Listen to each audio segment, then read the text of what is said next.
We already Don't start yet. I'll let you guys know when we're starting. Okay. Starting. We're not starting yet. Apparently. Let's just talk amongst ourselves. How's everyone's Comic Con going so far? Good, you? All right. Nice first day. This is before it gets really mad, right? Yeah. Tomorrow's nuts. Saturday the worst or the best? It depends on your perspective. Yeah, your perspective of it. Well, I mean, like when I say the worst, I mean like the amount of people. Like, how many people are meant to converge on San Diego during Comic Con? Like 150. It could be more, but they count. There's a lot of off-site You guys things can begin whenever you Right, there's a lot of off-site stuff that's going on at the same time. Like, You can go who's not bad. right. Well, that's good. That's nice they do that too. Okay, so I guess now is the start. So Jack, tell us about your character, Mr. Mercedes. So my character is Dr. Felix Babineau, who did appear in the books, but an older version of him. In the third book, I take on Brady when his head is smashed in. I'm the doctor that I want to say repairs him, but I'm a brain surgeon, neurosurgeon that sort of keeps him from dying and from being a gore. He's in a coma, but Felix is someone who's very ambitious, who believes that there might be a bit of a grey area when it comes to ethics within the medical science, and he thinks that if you can possibly save millions, maybe there's things that one can do that aren't quite above board, and he's sort of using Brady as a bit of his guinea pig. When I did Lost, he became a fan of mine and we started communicating. With Brady being very good at manipulating people, are we going to see that happen and kind of push and pull between the two of them for using each other for their own means? Or is Brady really in a vulnerable position at this point because of his injuries? He's in a vulnerable position. You're going to, I guess, witness or sort of experience Brady in a completely different light in this season. Harry is such a sort of wonderful actor, and he was tasked with some pretty tough stuff this season. I mean, firstly, also being in a coma and having to lie there completely still with your eyes open might seem like an easy job. It's like one of the hardest things you can ever imagine, especially when there's something like me, like shining lights or moving you and doing that. But he has a pretty amazing journey. So it's so interesting, isn't it? I haven't done this for so long where you're like, what can I say? Right, no spoilers. No spoilers. We won't tell. I know, we won't tell. Right, okay, so I'll tell you what happens. The finale. But yeah, no, I think it's, you'll definitely see certain manipulations happen. Maybe this is going a little more into new realms. So would you say your character starts off thinking he's in control and it's possible he may not have ever been in control? Just speculating, not spoiling. No, it's actually not spoiled. No, I mean, like, in a sense, he's sort of playing a god a bit, my character.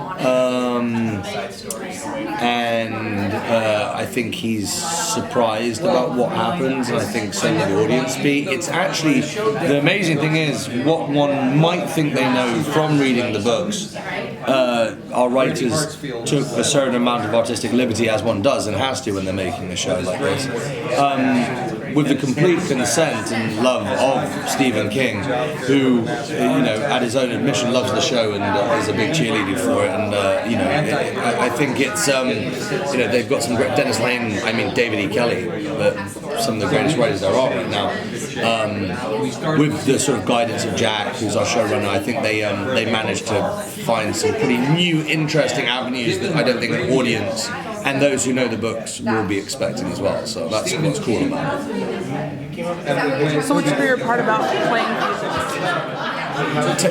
What's your favorite part about playing Felix? What was my favorite part about playing Felix? It was weird for me because, I haven't done a show since Boardwalk, and I was offered a lot of things to do, and I was always looking for something which I felt was, I always look for things which I'm playing something new. I don't particularly want to ever sort of retread old ground or, ground well trodden. I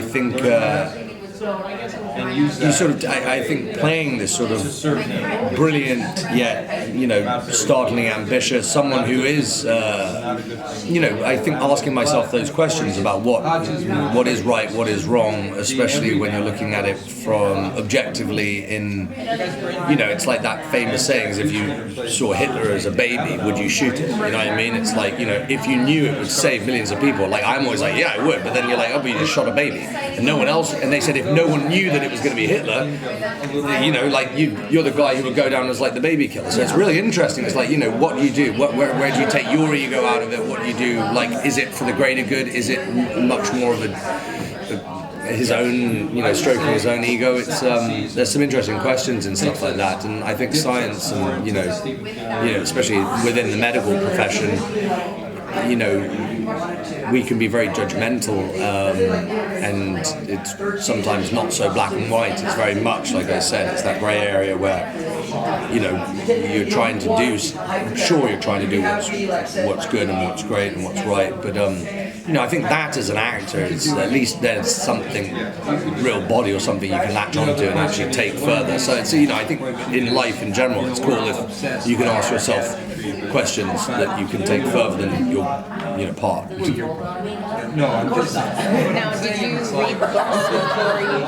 Have you read the books? Or I read Mr. Mercedes. I didn't read the other books. But Jack was actually, he was like, listen man, you could, but what we're doing isn't that. So especially your characters, it appears in the books. And I've done different, I guess, parts in film and where you know, there might be a book based on a novel or based on a book, and sometimes the director can adamantly say you must read this, but then what happens a lot is you sort of become beholden upon the book and say, well, why isn't this in there, why isn't that in there, and you kind of want to look at this as an independent medium, that it's for television, it's not the novel, and especially if you've got the blessing of Stephen King, who is the novelist, the writer, maybe it's something that I would read later on, and I think that would be cooler. Maybe the next two books. I think, like right now, I didn't want to be, I don't want to say tainted, but I didn't want my character to be influenced by my perception of him within the novel outside of it, because I don't think it is anything like it.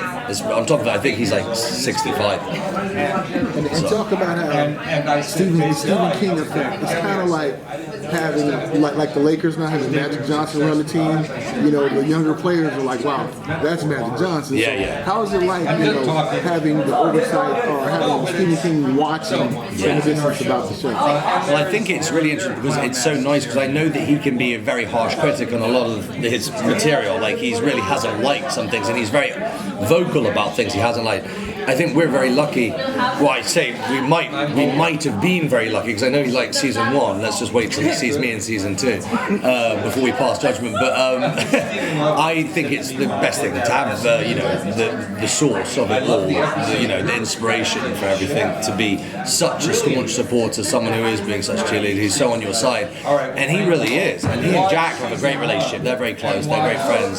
So I don't think he minces words. I think he tells him very quickly if he didn't like it, and that he's been so supportive only sort of, I guess, sort of catapults you to sort of do better work. So I felt like everyone, you also, in a sense, you want to do the best you possibly can for someone like Stephen King, especially right now, and he's having this amazing moment with all the different projects that are happening around us. So yeah, it was pretty cool. There we go.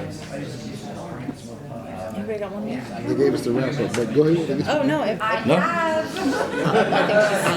She's coming. Yeah. No, I've yet to meet him. I know he's in the last season. He'll probably refuse to meet me when he sees what I did with Felix Babineau. My God, like, get out of here! You're not 65. Just need a little. Exactly. You're 70. Just a lot of makeup. A lot of makeup. Thanks, guys. Thank you so much. It was a pleasure. Nice meeting you. See you later. Battery died right now. Oh, I heard it. I heard the little ting. Oh, no.